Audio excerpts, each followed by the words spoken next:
আমরা আজকে যেটা দেখব সেটা হচ্ছে কি করে আমাদের পরীক্ষার খাতা বা কোনো একটা অ্যাসাইনমেন্ট, হাতে লেখা অ্যাসাইনমেন্ট আপলোড করা যায় সুন্দরভাবে।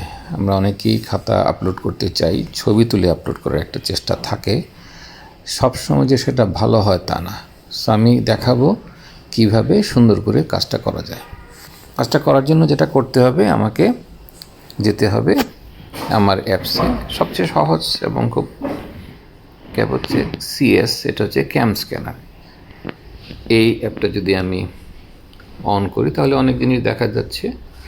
আমি এখানে ক্যামেরা আছে, ক্যামেরাতে টিপ দেওয়ার সাথে সাথে ক্যামেরাটা অন করবে। আমার পরীক্ষার খাতা বা যে নোটটা আমি লিখেছি সেই নোটটা এইভাবে ধরতে হবে, খুব কষ্ট করতে হবে না। আমাকে যেভাবে করতে হবে এভাবে করতে হবে তা না, আমি যেভাবে থাকি।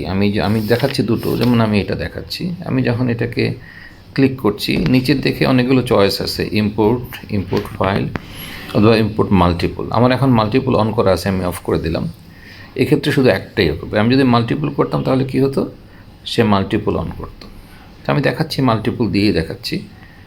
সো আমি এটা একটা ছবি তুললাম। আমার খুব একটা চিন্তা করার দরকার নেই ছবিতে কী আসলো। আমি ধরি এই পৃষ্ঠাটাও দিলাম। আমি হাত থাকতেও পারে, এখানে নাও থাকতে পারে, কোনো অসুবিধা নেই। খুব যে আলো থাকতে হবে তাও না।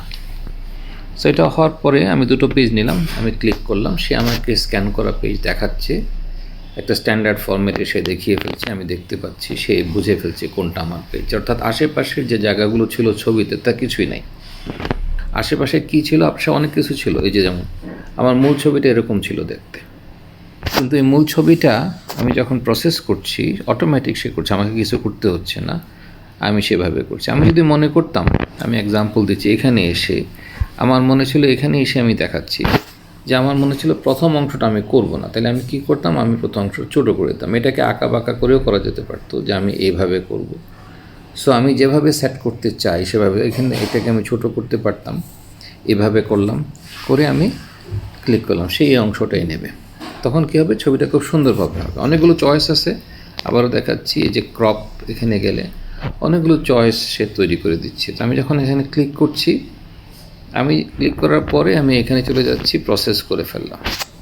এবার আমার প্রসেস পেস্ট হয়ে গেল। আমি যদি মনে করি প্রসেস পেজটাকে আর একটু ক্লিন করব, সেটাও আমি করতে পারি। কীভাবে করতে পারি, আমি যদি এখানে যাই, প্রসেসটাকে এই যে উপরের বাম দিকের ক্রপিং, এটাকে আমি যদি ক্রস করি তাহলে আমি অনেকগুলো চয়েস পাবো।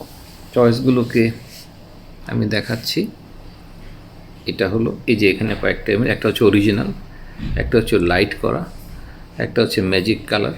সো সাদা কাগজে লেখা থাকলে ম্যাজিক কালারটা খুব ভালো চয়েস, কালার কিছু থাকলে grey choice, black and white আমি করতে পারতাম। সো আমি যেভাবে ইচ্ছা সেভাবে করতে পারতাম। এই চয়েসগুলোকে লক্ষ্য রাখবেন। এই চয়েসগুলো লক্ষ্য রাখে আমি আমারটা সেট করে দিতে পারি। তো তখন কী হচ্ছে, একটু ক্লিনার হচ্ছে। এই পৃষ্ঠাকে ক্লিন করতে গেলে আমি একই পদ্ধতিতে যাচ্ছি, উপরে এই ক্রপিং চিহ্নটা চিপ দিচ্ছি, আমি এখানে প্রসেসিংয়ে যাচ্ছি, তারপরে আমার ম্যাজিক কালারের সেট করে দেওয়া আছে, ম্যাজিক কালারে চলে যাবে। তার মানে আমার পৃষ্ঠাটা সেট হয়ে গেল। তো এখন আমার কাছে কী আছে, আমি যদি দেখতে চাই, আমার কাছে দুটো পৃষ্ঠা আছে। আমি মনে করুন একটা পৃষ্ঠার টিচারকে পাঠাতে চাই অথবা একাধিক পৃষ্ঠা পাঠাতে চাই। খুব সিম্পল, আমি এখান থেকে দুটো পৃষ্ঠা একসাথেও করতে পারি। আমি ধরে রাখলে সে একসাথে করলো। একসাথে করার পরে এখানে নিচে শেয়ার আছে, আমি শেয়ার দিতে পারি। শেয়ার দিয়ে আমি ইচ্ছা করলে একটা পিডিএফ বানিয়ে ফেলতে পারি। ইচ্ছা করলে আমি সেন্ড টু পিসি করতে পারি, হোয়াটসঅ্যাপে দিতে পারি, অনেকভাবেই করতে পারি। তো আমি যদি, আমার সহজ বুদ্ধি হচ্ছে যে আমরা তখন যে কাজটা করি সেটা হচ্ছে শেয়ার অ্যাজ পিডিএফ। যখন সে শেয়ার অ্যাজ পিডিএফ বলছে, সে আমাকে অনেকগুলো চয়েস দিচ্ছে। তো আমি ইচ্ছা করলে আমার ড্রাইভে সেভ করতে পারি, আমি ইচ্ছা করলে আমার কম্পিউটার এখানেই সেভ করতে পারি, এটা হচ্ছে সেভ টু লোকাল। আমি ইচ্ছা করলে হোয়াটসঅ্যাপে দিতে পারি। রিমেম্বার, অনেকগুলো চয়েস, আমি ব্লুটুথে পাঠিয়ে দিতে পারি। সো আমি আমার মতো যে চয়েসটা নেব সেই চয়েসে সেভ করব। সহজ, একেবারে কিছু না বুঝতে পারলে আমি সেভ টু লোকাল বলে দিতে পারি। সেভ টু লোকাল মানে হচ্ছে সে এখানে সেভ করে ফেলবে। এখানে সেভ করার পরে আমি এটাকে পাঠিয়ে দেব। সো আমার কাজ এখানেই শেষ, খুব সহজে। এরপরে আমাকে শুধু এই ফাইলটা পাঠাতে হবে। ফাইলের নামটা কী হবে সেটা যদি খেয়াল করেন, এই ফাইলের নামটা এখানে যে ফাইলের নামটা ছিল সেটাই, অর্থাৎ এখানে ডেট অনুযায়ী নামটা সাধারণত থাকে। আমি ইচ্ছা করলে নামটা বদলাতে পারতাম, এই যে এখানে নামটা আছে, আমি ইচ্ছা করলে সেটা বদলাতে পারতাম। আপাতত আমি বদলাচ্ছি না, বাট আমি বদলে চলে যাচ্ছি। সো আমি জানি যে আমার এখানে সেভ করা আছে।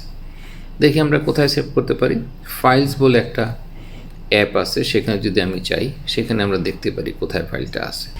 এটা যেটা করতে হবে সেটা হচ্ছে, আমি যখন ক্যাম স্ক্যানারে যাব, আমি এই ক্যাম স্ক্যানারে পেলাম, ক্যাম স্ক্যানারে যাওয়ার পরে আমি পিডিএফ সেভ করেছিলাম, সে পিডিএফ ফোল্ডারে রেখে দিচ্ছি। সো পিডিএফ ফোল্ডার থেকে এটা আমি এখন আপলোড করে দিতে পারি, টিচারের কাছে পাঠিয়ে দিতে পারি। স্পষ্ট? তাহলে আমরা কিভাবে জানলাম? আমরা জানলাম সুন্দর করে কিভাবে একটা পরীক্ষার খাতা একাধিক পেজ একসাথে জড়ো করে একটা পিডিএফ তৈরি করে আমরা আপলোড করতে পারি। ধন্যবাদ সবাইকে। Please subscribe to this channel to receive updates on new videos.